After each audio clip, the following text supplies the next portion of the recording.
Did you know you can buy silver at spot price? Get your 10-ounce bar of silver at spot price today.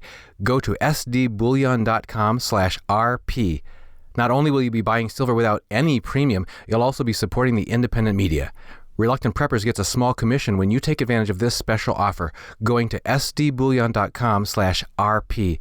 That's sdbullion.com/RP.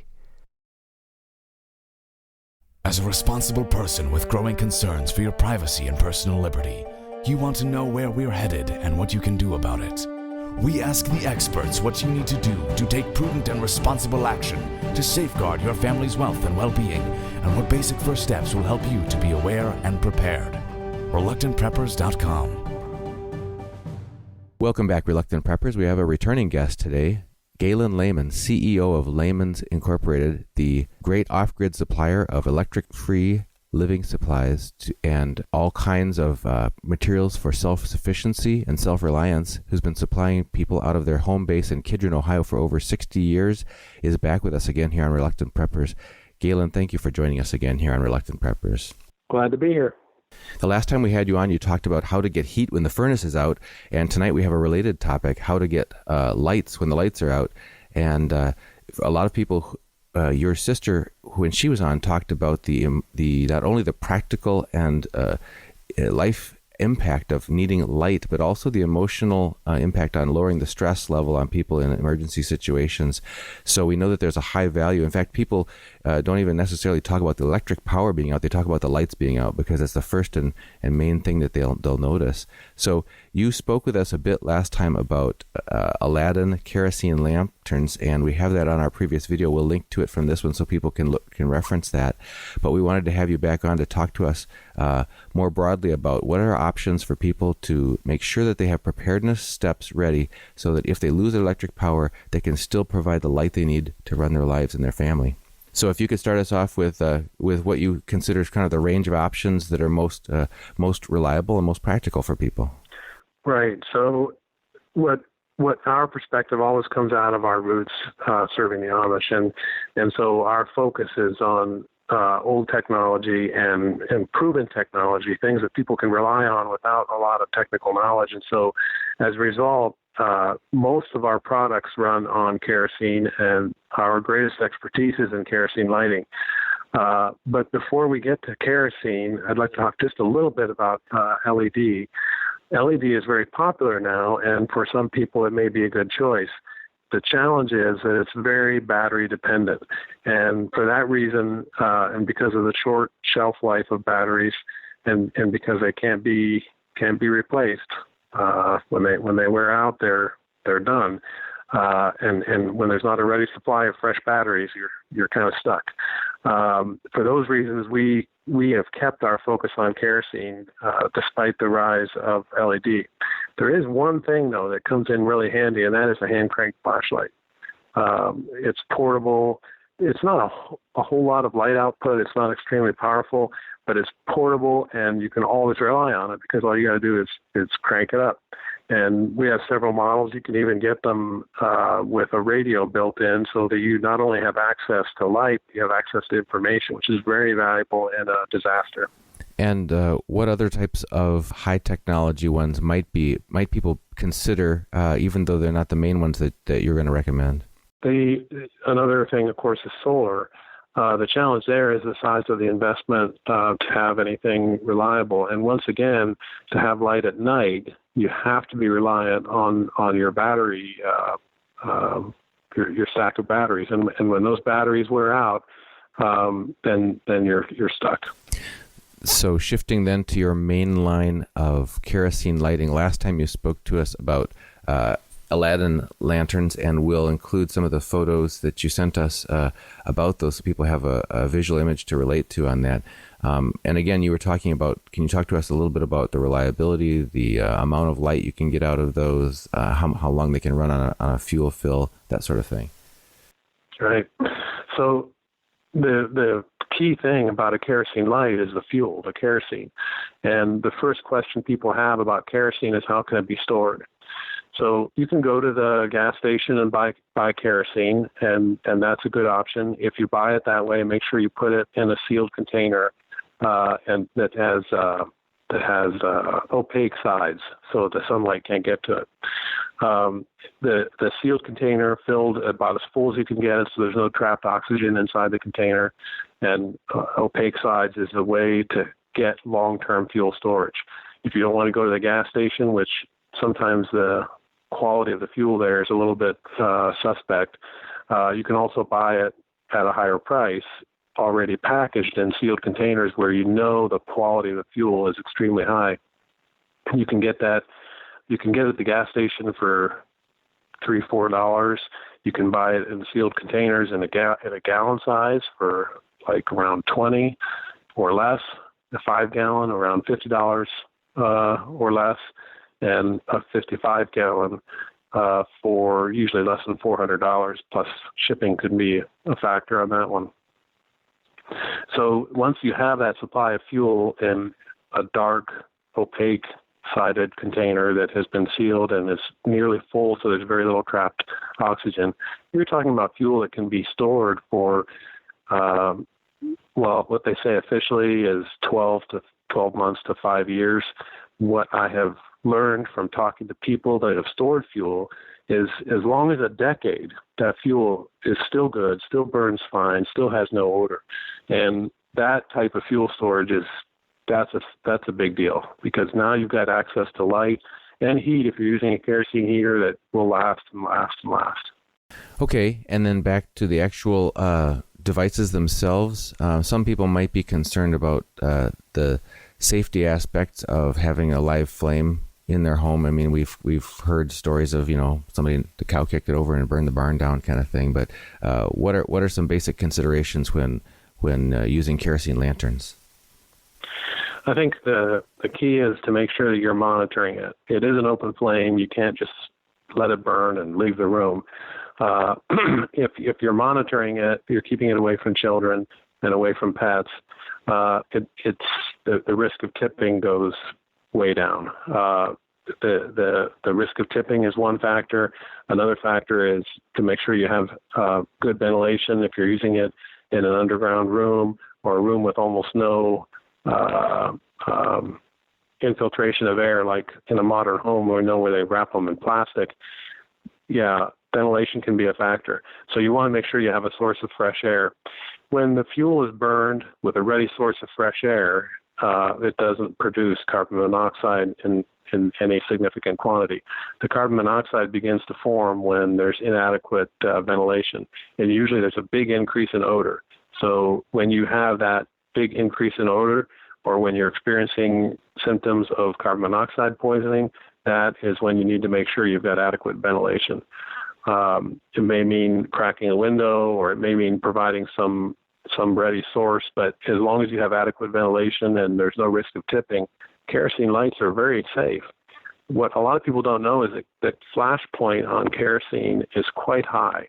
Back in the days when they sold Aladdin lamps, to demonstrate the safety of kerosene fuel back in the early 20s, before things were as complicated as they were now with lawyers and liability issues, they used to actually demonstrate kerosene. Now, this is the safety of kerosene. This is a do not do this at home moment. They would drop a lighted match in an open bowl of kerosene. And as I said, do not do this at home. Don't try it. That said, I did try it, and you know what happened is the same thing that happened back in the 1920s. The match goes out. It doesn't ignite. There's no surface layer of combustible gases like there is with gasoline and other fuels. So that's the safety of kerosene. And if there's adequate ventilation and you keep it away from children and pets where it could tip over, it's a very safe way to light your home. So if we could talk about the operation of the lanterns themselves, as far as, can you talk us just briefly through preparation, starting it up, how long you can expect it to run, and how much light you can get out of it? So the fuel is delivered on most of the lamps we sell by a wick. You can also get pressure pumped kerosene lanterns, like a Coleman lantern, but because of that lack of volatility that kerosene has, the pumped type lanterns are very difficult to operate, and so we don't sell a whole lot of that. Almost all of our kerosene lamps use a wick to deliver the fuel. So the wick has to be clean. If you burn fuel that's contaminated, it's best to replace the wick. We're talking about something that's relatively inexpensive there. You should probably keep a couple extras on hand. The wick is like a woven cotton cloth that absorbs fuel and delivers it up to where you're going to be burning it. The simplest lights are kerosene wick lanterns. The only thing in the lantern is the wick, and the wick is providing all the light. One common misnomer that people think is happening is that the wick is actually being burned. That's not happening except at a very, very slow rate, because the kerosene ignites at a lower temperature than the cotton and the wick will burn at. The wicks will be consumed slightly over time, but in a kerosene lamp, a wick may last with continuous use, like every night use. The wick may last for months, even half a year. So it is important to keep a couple extra wicks on hand. If you have contaminated fuel, you need to replace the wick, or if the wick is consumed by usage over time. But generally speaking, the wicks will last for a long time. And this is why we like kerosene lighting. It's the simplicity of it. Nothing more than a cotton strip is delivering the fuel to where it needs to burn. The burner itself is typically made out of brass. There are some cheaper burners that are brass-plated steel, but the best ones are made of brass. And it's the simplicity is amazing. I mean, you can look at it, turn it over in your hands, turn the wick adjustment knob, and you can just see exactly how everything works. And if something breaks, it means it's much simpler to repair as well. If you look at it, you know how it works. And that's a great point of kerosene is the simplicity of it. So in a simple wick lamp, the flame height is adjusted by turning the wick up and down. At a low setting, it's adequate to kind of see your way around the room but not see any details. At a high setting, you could read by it, but it's eye strain. I've done it for extended periods of time, and like I said, it's eye strain, but you can read by it. And then I think I would equate it with a wick lantern with maybe the power of maybe 6 or 7 candles at one time. Good size candles, not birthday cake candles. After the typical wick lamp, the next step up would be to go to Aladdin. And the advantage of an Aladdin lamp is that in addition to the wick, there's a mantle like a Coleman lantern has in it. The mantle is suspended above the wick, and when the heat from the flame hits it, it incandesces, it glows with brilliant white light, similar to an electric light. So for serious light, for light you can read by without straining your eyes, Aladdin is the answer for most people. And how much, is there any additional or different care that's needed for a Aladdin-type lamp that has a mantle as opposed to a simple kerosene wick lantern? I think the biggest thing with an Aladdin lamp is the care and protection of the mantle. The mantle is very fragile. If you've ever worked with a Coleman lantern, you know how fragile I'm talking about. But that fragility is the only limitation. When you compare it to a Coleman lantern makes a lot of noise. It's constantly hissing. An Aladdin lamp is completely silent. So you're getting essentially the same light. It's room-filling white light that you can read by, but it's totally silent. A Coleman lantern has to be pumped and has to be calibrated often as the pressure drops to either pump it up or change the valve setting so that you maintain the same light output. With an Aladdin, you don't have to do that. You do have to stay in the room. You have to monitor it just like you do with any kerosene light, but you can calibrate it so much more easily and so much less often, and there's no pumping. All you do is turn up the wick, light it, put the mantle on, and you're set to go. The fragility of the mantles, though, means that you should probably keep a larger supply on hand. I talked in our last interview about how what you're exactly preparing for. Are you preparing for a month-long time without electric, or a few days without electric, or years without electric? For preparation for years without electric, I think you need a couple dozen mantles on hand. If you're preparing for a month or two, then keeping 3 or 4 or 5 mantles on hand is probably sufficient. If you're careful with them, like I am with a little bit of experience, I can make a mantle last all year. But the first one I broke, I was like, wow, that's really fragile. I knew it was fragile, but I didn't realize how fragile. The key is not to allow the lamp to be jolted or banged around. Is in addition to leaving them setting on a solid surface, not near an edge where they can be bumped into or whatever, is there an option of hanging them from a chain or hook from the ceiling to keep them out of harm's way, or putting them on a wall sconce or something like that? Yeah, one of the advantages of the Aladdin is that it's not a generic product like a flat wick lamp is. There's really no brands in flat wick lamps, so the quality can vary a lot. With Aladdin, you've got consistent quality, and you've got a whole variety of lamp designs. You can put them on a table, you can mount them in a bracket on the wall, and you can hang them in the middle of the room like a chandelier. There's also a lot of different looks. Like you can get a red one, you can get a blue one, you can get a green one, you can get brass, you can get aluminum. The materials that they're made from is a very wide range, and the workmanship and the quality is very high. So that what you end up with all these wide range of materials being used is a lamp of beauty, a lamp of very high quality, a lamp that can become part of your decor, that you can even pass on to your kids. It can become an heirloom. And that is one of the advantages of Aladdin, besides the function, is just the sheer beauty of their products. And on operation, we heard one of our viewers commented last time that you have to clean the soot out of the chimney, the glass chimney above the mantle. How do you avoid that, or how do you do it properly if you need to? Cleaning the soot is not a problem. When you see the soot on the chimney, it's black and it looks like it's going to be a big job, but it just wipes off.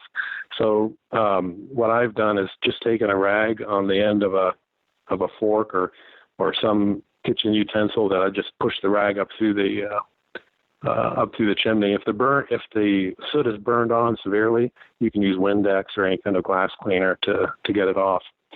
There is one thing on the Aladdin that's a little quirky.